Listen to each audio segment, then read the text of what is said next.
Welcome back to Coach Trick, where magic meets inspiration. Prepare to be spellbound as we delve into the mysteries of a captivating card trick. In this amazing tutorial, you and the spectator will embark on a journey of extraordinary alignment.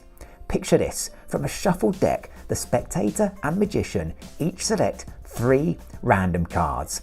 Imagine the amazement when the magician's cards are then revealed to match exactly those selected by the spectator. This trick is not only mesmerizing, but also surprisingly easy to master with no difficult or intricate moves. As ever, we'll also reflect on the power of learning magic and its link to unlocking doors to success more widely. So be sure to stick around. Now, get ready to amaze. Grab a deck and let's go.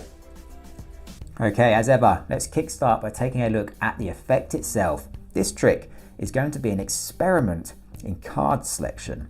And for this experiment, you and the spectator are each going to select 3 cards from a shuffled deck. So the first thing is to ask the spectator just to give the deck a shuffle, and they really can shuffle the cards as much as they like. It's important to note the cards really are mixed up. As the magician, you're now going to select your first card. So you're just going to look through the cards, and you're generally going to look for a card that you feel a connection with. And so I think maybe, let's see, this card just here, I think that would be my first selection. You now want the spectator to make their first selection. So just spread the cards, and they really can select any card that they like.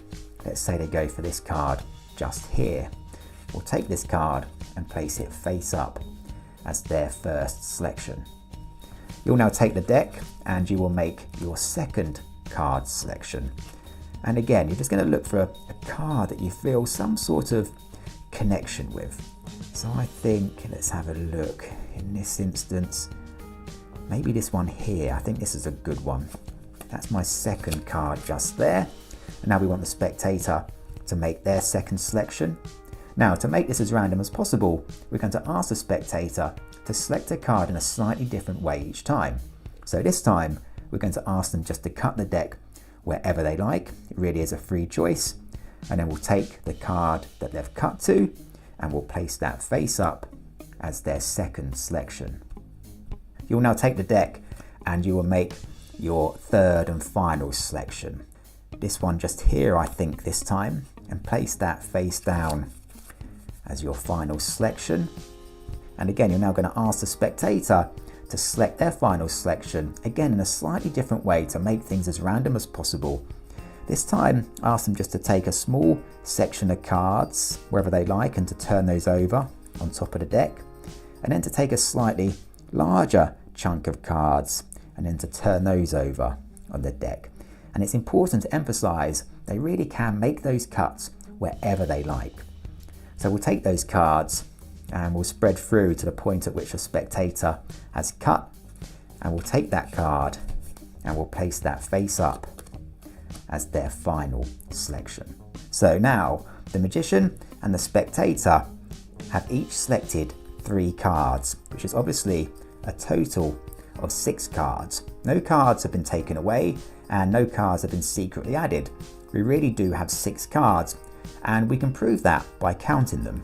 So 1, 2, 3, 4, 5, 6 cards, which obviously now leaves us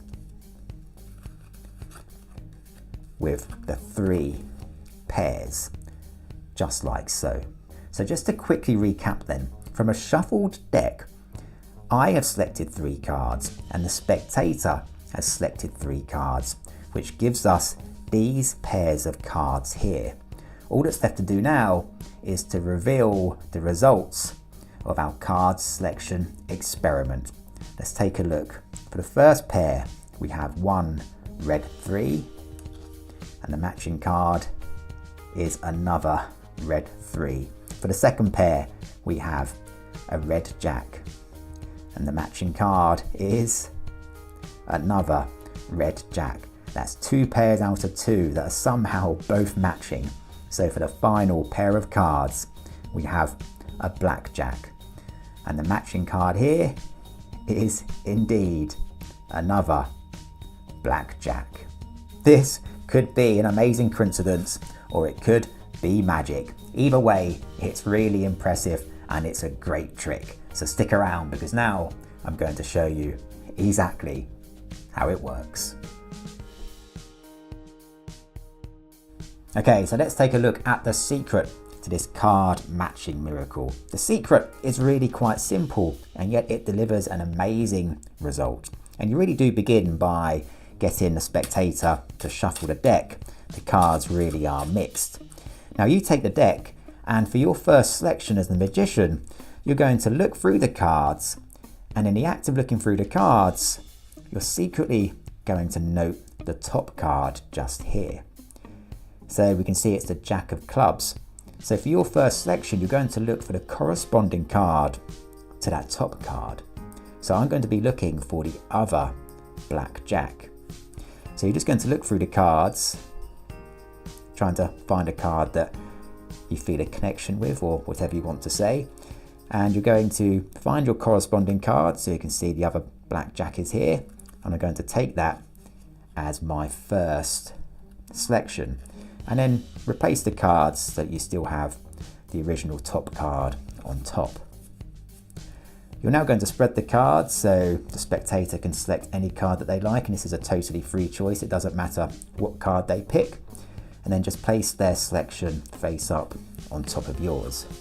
Now for your second selection as the magician, you're now going to look through the cards, and you're going to look for the corresponding card to the spectator's first selection. So in this instance, you're going to be looking for the other red 7. Again, you can say you're just looking for a card that you feel a connection with. And when you find that corresponding card, so the other red 7 here, you're just going to place that face down as your second selection. Again, making sure that the original top card, the blackjack here, is still on top. You're now going to ask the spectator to cut the deck in order to make their second selection, and this is a totally free choice. They can cut it wherever they like, and it's really just preparing them for how you're going to ask them to select their third and final card.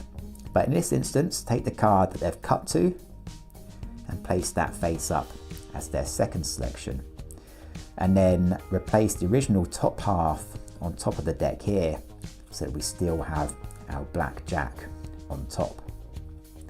Now for your final selection as the magician, you're going to look through the cards, and you're going to look for the corresponding card to the spectator's second selection. So in this instance, the other red ace. So you're just going to look through the cards, find the corresponding card so we can see the other red ace there, and then place that face down as your final selection. Now for the spectator's final selection, we want them to select the blackjack on top here. So we're going to conduct a simple force, the cut deeper force. We're going to ask the spectator just to select a small section of cards and to turn those over, and then to cut a slightly larger section of cards and then to turn those over on the deck. So now when you spread through to the first face down card, that is going to be our original top card, the blackjack, and we can place that face up as the spectator's final selection. Now before you can reveal the pairs, there's just a small bit of rejigging that needs to be done. So collect up the cards, taking the final pair here, placing those on top of the middle pair, and then taking these and placing them on top of the first pair. You're now going to count the cards just to prove that you really do have 6 cards. And here's how you're going to do it. You're going to take the first card and then count the second card on top, the third card on top, the fourth card on top, the fifth card on top, but then the sixth and final card you're going to place on the bottom. Now with that rejigging done, you can now take the pairs and just display them like so. And all you need to do now is to reveal the miracle matches. So with the first pair, we can reveal we have a matching red 7. For the second pair, we can reveal a matching red ace, and for the third and final pair, you can reveal a matching black jack. Take this trick, practice it, go out there, perform it, and of course, above all else, have fun. And there you have it. I hope you've enjoyed unravelling the secrets of this spellbinding card trick. Magic as a way of teaching us about focus, precision, and the extraordinary results that simple actions can bring. So practice, perfect, and let the wonder of magic become a guiding force in your pursuit of success. Until next time, keep the magic alive, keep moving forwards, and take care.